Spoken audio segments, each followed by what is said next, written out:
Friends, अब next video में class 12 chapter 2 bio में पुष्पी पौधों में लैंगिक जनन आपको हम पढ़ाने जा रहे हैं। तो पुष्पी पौधों में लैंगिक जनन कैसे होता है, इसके पहले मैंने आपको बताया था कि लैंगिक जनन क्या होता है कल।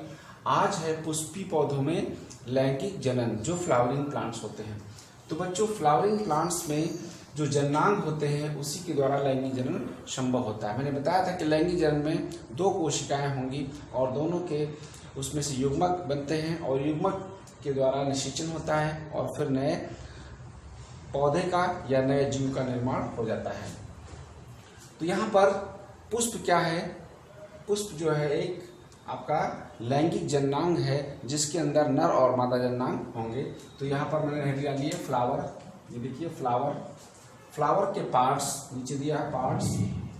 अब फ्लावर्स में कितने पार्ट्स होते हैं?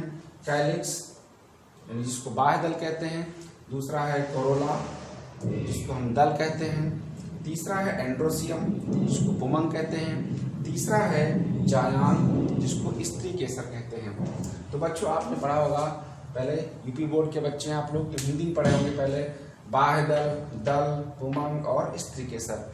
अब आप लोग इंटर में आ गए हैं तो इंग्लिश शब्द भी यूज करना है आपको।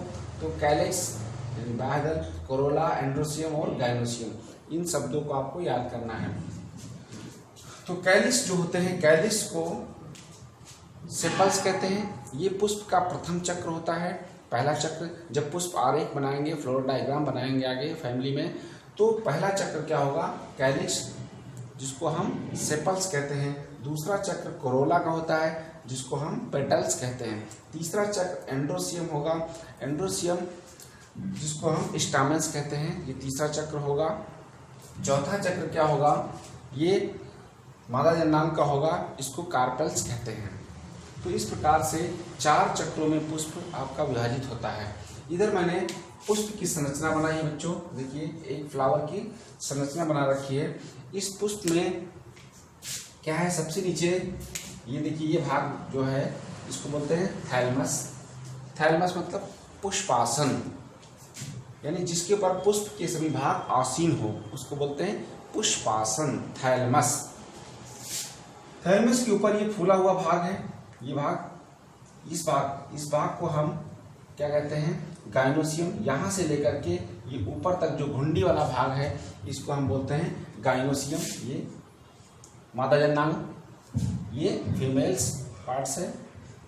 ये क्या है? मादा जननांग। जो गाइनोसियम है ये मादा जननांग, यहाँ से लेकर के यहाँ तक एक पाइप की तरह संरचना होती है। दूसरा है कोरोला, ये कोरोला पार्ट्स है। और यहाँ पर दिया है कैलिक्स। पहला नंबर 1 पर कैलिक्स, नंबर 2 पे कोरोला, नंबर 3 पे एंड्रोसियम और नंबर 4 पर गाइनोसियम। पुष्प के जो भाग होते हैं 4 भाग हैं। 4 भाग में 2 होते हैं नपुंसक और 2 होते हैं सपुंसक। यानी जो कैलिक्स और कोरोला, ये जो कैलिक्स और कोरोला हैं ये क्या है? स्टेराइल पार्ट्स, ये स्टेराइल पार्ट्स होते हैं।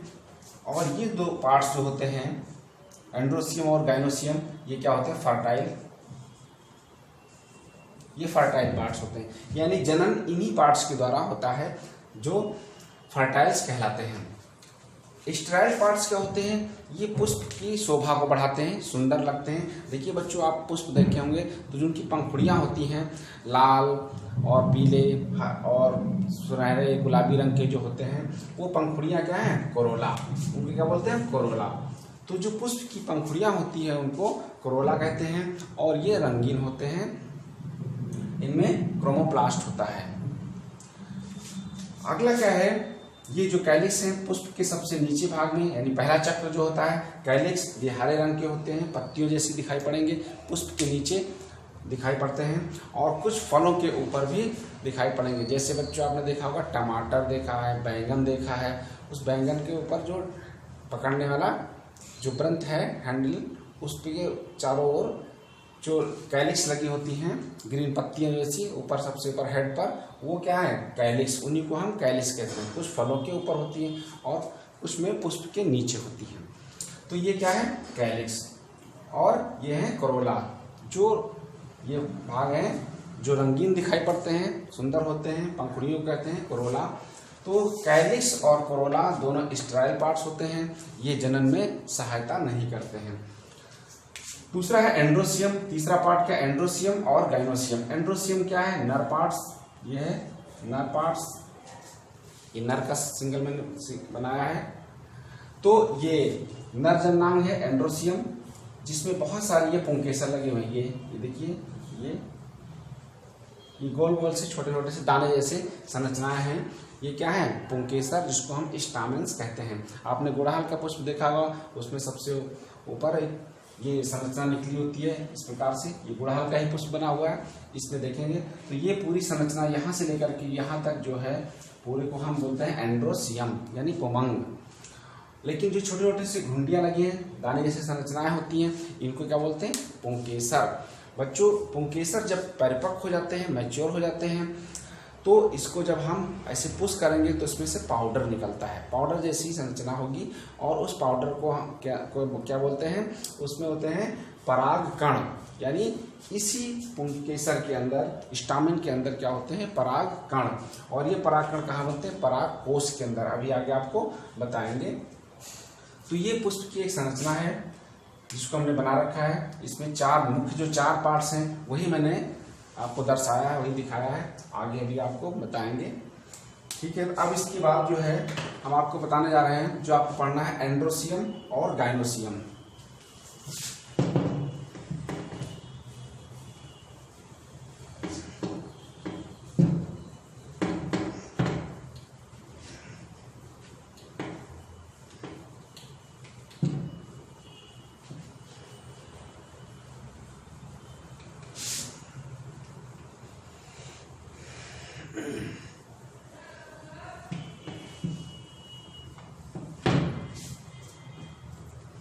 तो बच्चों, उस पर शुरुआत कहाँ से हम करेंगे, जो नीचे के दो पार्ट्स पढ़ने हैं। तो पहला पार्ट्स आपको पढ़ना है एंड्रोसियम।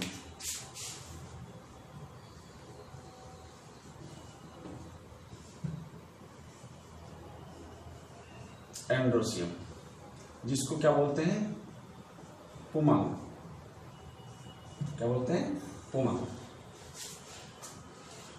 एंड्रोसियम यानी नर जननांग है, पुष्प का नर जननांग होता है एंड्रोसियम। इसके बारे में आपको बताएंगे। इस पे क्या है, मेन होता है स्टामेन्स। क्या होता है, स्टामेन। अभी जो आपने उस फ्लावर में संरचना देखी थी जिसमें बहुत सारे कण जैसे दिखाई पड़े थे, वही है स्टामेन्स। स्टामेन्स मतलब पुंकेसर। अब हमको स्टामेन के बारे में बताया है। स्टामेन्स कैसा होता है, इस प्रकार से दिखाई पड़ेगा स्टामेन्स।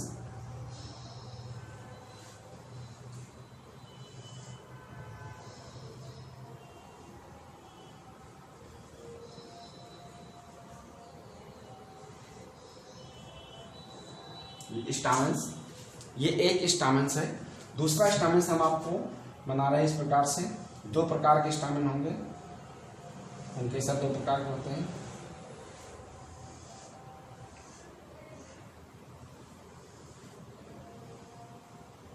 और ये भाग यहाँ पर दो भागों में डिवाइड होता है।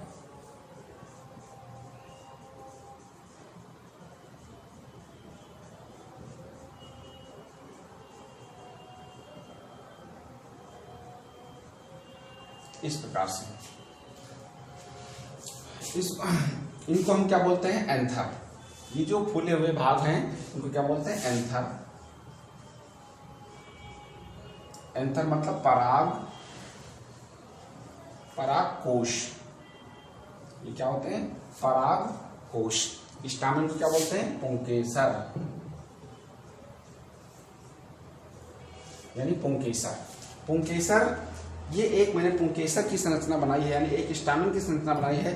अब स्टामेन में कितने पार्ट्स होते हैं, स्टामेन का पहला ऊपर का फूला हुआ भाग क्या होता है, एंथर। बीच में ये वाला जो भाग है इसको बोलते हैं क्या, कनेक्टिव। कनेक्टिव ये प्रकार का ऊतक होता है। और ये क्या है, फिलामेंट।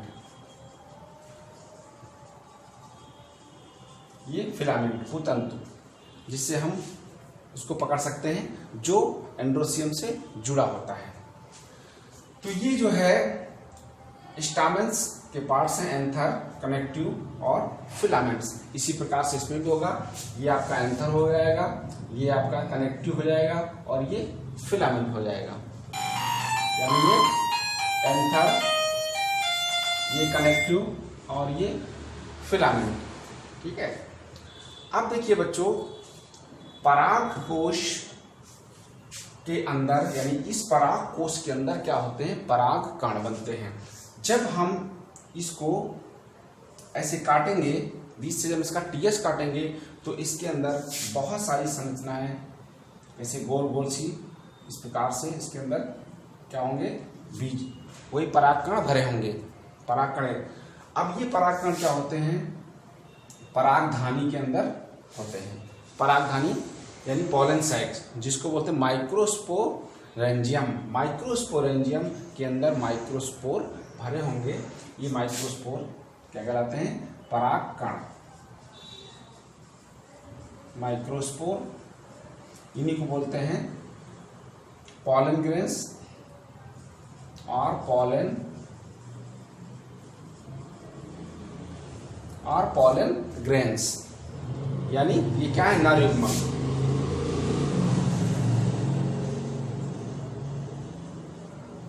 पॉलन ग्रेन्स क्या होते हैं, नर युग्मक यानी परागकण, जो फिर परागण के समय वर्तिकाग्र पर पहुंचेंगे।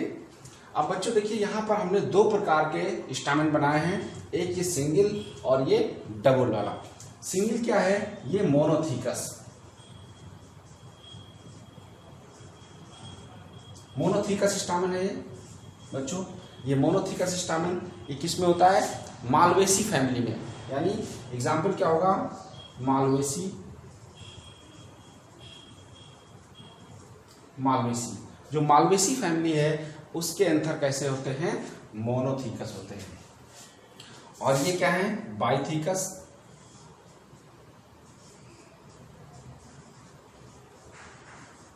ये एंथर कैसे होते हैं, बाइथीकस। इसका एग्जाम्पल क्या होगा बच्चों, क्रूसीफेरी।